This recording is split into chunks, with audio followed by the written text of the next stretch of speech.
बिस्मिल्लाहिर्रहमानिर्रहीम। हमारे बहुत से किसान भाई जो हैं वो अभी भी जो है वो खाल का इस्तेमाल करते हैं।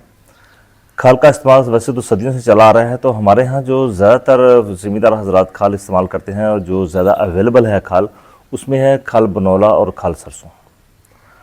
अब दोनों खलों के में जो मेन फ़र्क है, इनमें से सबसे बेहतर खाल कौन सी और कौन सी खाल देनी चाहिए, ये सवाल काफ़ी सारे फार्मर हजरात ने पूछा है कि हम खाल खिलाते हैं और खाल कौन सी खिलाएं, और खल जो है इसको अकेली खिलाएं या इसके साथ कुछ और भी दें।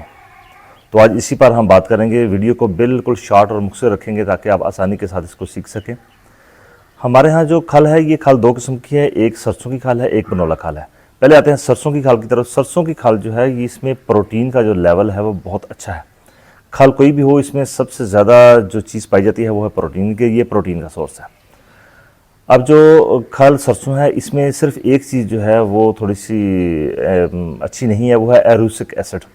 अगर जानवर के अंदर एरुसिक एसिड जो है वो ज़्यादा चला जाएगा तो ज़ाहिर है वो चारा थोड़ा कम कर देगा। तो अगर खल को हम सही तरीके से इस्तेमाल करें तो जितना एरुसिक एसिड अंदर जाएगा वो जानवर को नुकसान नहीं पहुँचाएगा। जो हमारे यहाँ जो खल ज़्यादा इस्तेमाल होती है, ये पापड़ी वाली खाल है। पापड़ी वाली खाल का मतलब ये है कि ये वाली खाल है जो कि हमारे यहाँ जो तेल निकाला जाता है लोकल सतह पर, उसके बाद जो उसका बचता है सिलसिला, उसमें जो खाल निकलती है वो हमारे ज़्यादा इस्तेमाल होती है। तो उसमें प्रोटीन के साथ साथ फैट यानी कि तेल भी की मिकदार भी उसमें काफ़ी सारी आ जाती है। तो इस कहने का मतलब ये है कि जो सरसों की खाल है उसमें तेल यानी कि फ़ैट की मिकदार भी अच्छी खासी मौजूद है, उसमें प्रोटीन भी मौजूद है। सरसों की खल में जो प्रोटीन मौजूद है, ये 30 से 35% तकरीबन इसके अंदर जो है वो मौजूद होती है। सरसों की खल में एक अहम चीज़ और मौजूद है, लाइसिन और मेथायोनिन। दो चीज़ें ऐसी हैं सरसों की खल के अंदर, इसको हम कहते हैं कि ये एसेंशियल अमीनो एसिड्स हैं जो कि जानवर का जिस्म जो है बहुत कम सिंथेसिस करता है, बहुत कम बनाता है। तो ये हमें बाहर से ये देने पड़ती हैं, अगर जो कि इसके अंदर खाल के अंदर ही मौजूद है। लाइसिन और मेथायोनिन का काम यह है कि जानवर को भूख अच्छी तरह से ये लगवाता है। जानवरों की जल्द जो है वो बहुत ज़्यादा चमकदार खूबसूरत होती है। जानवर वक्त पर हीट में आता है, सिर्फ हीट में नहीं आता बल्कि जानवर ठहरता भी है। इनके हार्मोनल जो डिस्टर्बेंस पैदा होती है जानवर के अंदर, वो नहीं होती। तो खल अगर सरसों आप दे रहे हैं तो इससे जानवर की सेहत जो है वो बहुत बेहतर होगी और जानवर वक्त पर भी हमला होगा। अब आ जाते हैं जो हमारे पास खल बनौला है। खल बनौला भी सदियों से इस्तेमाल होती आ रही है। खल बनौला में कदरे जो है वो कम होती है प्रोटीन, इसमें तकरीबन 20 से 25% तक जो है वो प्रोटीन होती है जो हमारे लोकल जो खल तैयार होती है, लेकिन इसमें थोड़ी तेल जो है वो थोड़ा ज़्यादा होता है। लेकिन खल सरसों में दो चीज़ें जो हैं वो थोड़ी सी परेशान कन होती हैं। एक, इसमें गॉसिपॉल जो है नामी जो है टॉक्सिन होता है, ये ठीक नहीं है। ये जानवरों की जो पैदावारी सलाहियत है, इनके बच्चा देने की सलाहियत, हीट में आने की सलाहियत, इसमें ये गड़बड़ करता है, ये बेहतर नहीं है ये। इसके साथ जो खल बनौला है, चूँकि बनौले के ऊपर स्प्रे बहुत ज़्यादा होती है, तो ज़ाहिर जो उसके रेजिड्यू हैं जो उसके जहर के, वो भी खल के साथ ही, बनौले के साथ ही आ जाते हैं। तो ये थोड़ा सा, अगर मैं दोनों में आपको ये बताऊं तो ज़्यादा बेहतर जो है खल सरसों है, तो दूसरे नंबर पर खल जो है वो बनौला आएगी। लेकिन बनौला में भी चूँकि प्रोटीन बेहतर है और इसमें जो फैट कंटेंट है, तेल है, ये तकरीबन जो सरसों खल है उससे कुछ ज़्यादा होता है। अब अगर दोनों खलें जो हैं ये आप जानवर को लगातार खिलाएंगे तो ज़ाहिर है जानवर के अंदर प्रोटीन का लेवल जो है वो ज़्यादा होता जाएगा। चूँकि इसमें विटामिन मिनरल जो हैं वो नहीं होते, इसमें एनर्जी सोर्स नहीं होता है। एनर्जी सोर्स का मतलब यह है कि जैसे कि हम वनडे में गुड़ इस्तेमाल करते हैं, चोखर इस्तेमाल करते हैं, मकई का दलिया इस्तेमाल, वो इसके अंदर मौजूद नहीं है। तो एक वक्त ऐसा आएगा कि जो दूध है वो बहुत ज़्यादा गाढ़ा होगा, दूध की जो फैट परसेंटेज है वो भी बहुत ज़्यादा बेहतर हो जाएगी इससे, लेकिन दूध बढ़ेगा कम। जानवरों की सेहत जो है वो आहिस्ता आहिस्ता जो है वो कम हो जाएगी। इनके भैंसें जो हैं, जो फार्मर हज़रात भैंसों को अपने को खल खाने के लिए देते हैं, तो वो जो खल है वो खल जो है लगातार जानवर जो को खिला रहे होते हैं। तो जब जानवर लगातार खल खाता है तो 8 महीने 9 महीने तक उसमें मसला क्या आता है कि जानवर हीट में नहीं आते। अगर हीट में आ जाते हैं तो बार बार फिर जाते हैं। ज़्यादा ये जो भैंसें पालते हैं हज़रात, उनके साथ ये मामला पेश आता है। तो इस मामले को दूर करने के लिए बेहतर ये है कि जब भी आप अपने जानवर को खल खिलाएं तो उसको थोड़ा सा, आप ज़्यादा ने, मैं जोर नहीं दूंगा कि आप वनडे में ये डाल लें ये डाल लें, थोड़ी सी आप उसमें तब्दीली कर लें तो आपका जो जानवर को खल दे रहे हैं वो ज़्यादा बेहतर हो जाएगी। दूध की पैदावार उसमें बहुत ज़्यादा बेहतर हो जाएगी। उसमें आपने क्या इस्तेमाल करना है, उसमें आपने इस्तेमाल करना है गंदम का चोखर। गंदम का चोखर आप ले लीजिए 50 किलोग्राम। जो खल सरसों है ये आप ले लीजिए 15 किलोग्राम।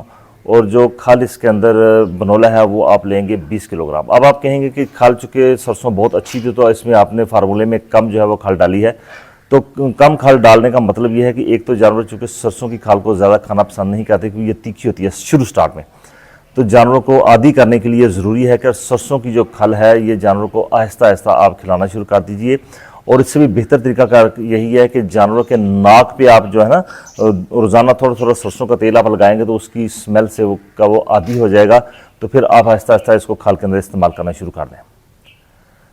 इसके साथ ही आप इसमें एक और चीज़ डालेंगे, वो इसमें डालेंगे आप मकई का दलिया। पीली मकई का दलिया जो वो 7 किलोग्राम इसमें आप डाल लीजिए। गुड़ जो है वो 5 किलोग्राम इसके अंदर डाल लीजिए। मिनरल मिक्सचर जो है वो आप इसके अंदर 2 किलोग्राम डालिए। और एक और चीज़ के अंदर जो है वो बहुत ज़रूरी है, वो है कि मीठा सोडा। मीठा सोडा जो है वो 1 किलोग्राम इसके अंदर आप डाल दीजिए। सारे मिक्सचर को आप अच्छी तरह से इसको तैयार कर लीजिए। जो खलें हैं आपकी, इन खलों को आप अच्छे तरीके से जो है वो बारीक कर लें कटर पर। बारीक करने के बाद इसमें चोखर भी मिक्स कर लें।